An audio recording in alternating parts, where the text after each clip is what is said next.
l'Institut national de la femme en croisade contre le harcèlement sexuel dans les établissements scolaires.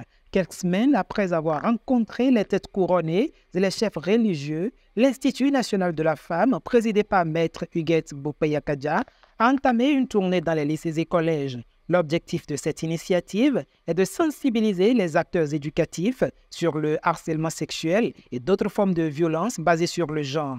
Dans cette logique, la présidente de l'INF a mené à la tête d'une forte délégation une session d'échange interactif avec les responsables et les apprenants du lycée agricole de Pataba dans la commune de Savalou. J'avais donc à cœur de visiter un certain nombre d'écoles, de collèges, de lycées.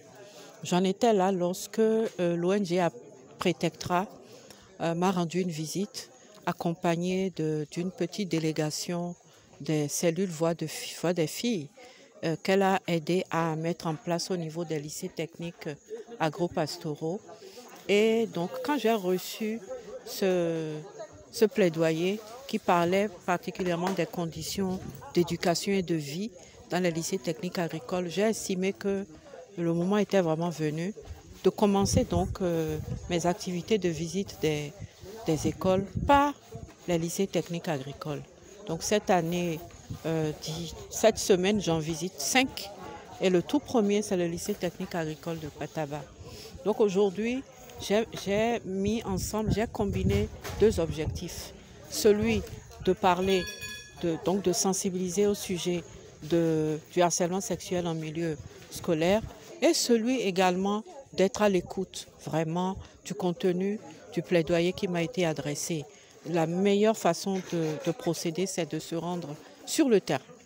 Et donc, j'ai rencontré d'abord les responsables, notamment le proviseur et le censeur, avec qui nous avons discuté. Les sujets m'ont rassurée parce que, en ce qui concerne le harcèlement sexuel par les enseignants, j'ai pu constater que la tolérance zéro est déclarée, mais également appliquée. Il y a quelques cas de grossesse qui m'ont été signalés, mais qui n'étaient pas nécessairement du fait des enseignants.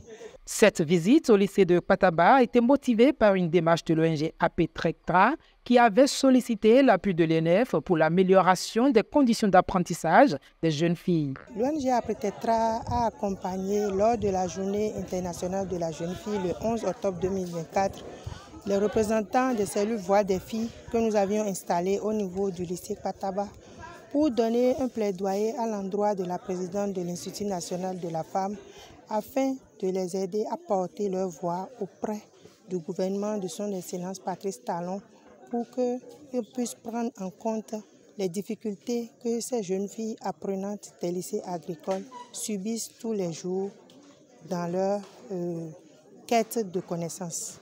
Après ce plaidoyer, la présidente de l'INF a initié cette tournée de sensibilisation pour prendre connaissance des difficultés réelles que vivent ces jeunes filles.